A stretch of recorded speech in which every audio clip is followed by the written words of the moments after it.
الله أكبر الله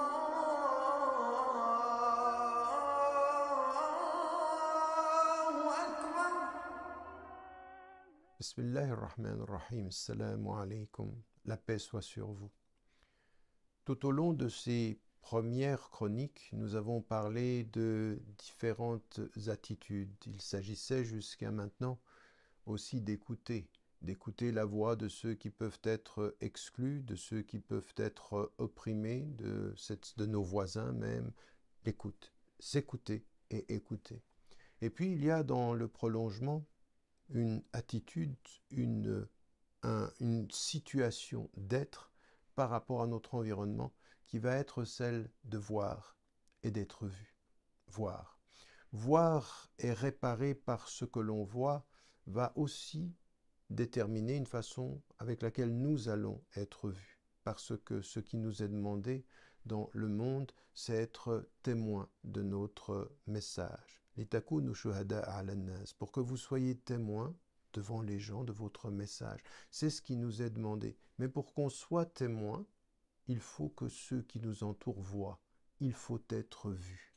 Et pour être vu, il faut savoir ce que nous-mêmes, en tant que témoins, nous allons voir de ce monde. Et c'est toujours un équilibre.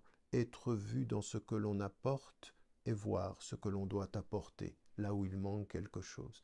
Si vous revenez au rite, le fait de jeûner, par exemple, ou le fait de prier, ou le fait de donner la zakat, vous vous apercevrez toujours que dans chacun de ces rites, il faut se séparer de quelque chose pour donner quelque chose. En d'autres termes, quand on entre dans la prière et qu'on dit Allahu Akbar, on se sépare du monde. On entre dans une dimension verticale. Quand on va donner la zakat, on se sépare d'une partie de son bien pour pouvoir purifier ce qu'il reste. Quand on va jeûner, on se sépare de la nourriture et de la boisson pour pouvoir être avec Dieu. Quand on va faire le pèlerinage, on se sépare de son confort pour pouvoir aller. La séparation est un des éléments qui va nous permettre de voir le monde et d'être vu. Le témoignage séparé pour grandir et avoir les moyens de savoir dans ce dont nous nous séparons, ça va éveiller notre conscience. Et dans l'éveil de la conscience, en priant, on s'aperçoit mieux de notre inconscience. En jeûnant, on s'aperçoit mieux de notre abondance. La séparation permet de voir différemment ce que nous avons. Et quand nous voyons différemment ce que nous avons, nous devenons différents et nous devenons des témoins. Et c'est ainsi que nous nous voyons et c'est ainsi que nous devons voir. C'est-à-dire que les gens, quand ils vont voir le témoin, ils vont voir de quoi elle ou il se sépare pour savoir ce qu'ils ont ou ce qu'il leur manque.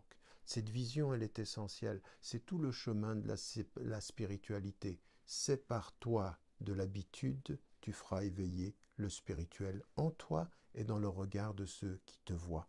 Et c'est la première étape de la réparation du monde. Parce que le monde ne peut pas être réparé par les inconscients qui ne voient pas. Le monde se répare par les spirituels ou les êtres de cœur qui leur montre le chemin et qui voient ce qui assombrit le chemin. Que nous soyons des témoins et que nous comprenions dans ce que notre chemin spirituel de séparation et de réconciliation nous dit de faire, en quoi spirituellement et par notre vision, nous pouvons réparer également ce monde. N'oubliez pas, n'oubliez jamais de dire à ceux que vous aimez que vous les aimez. La vie est fragile. لا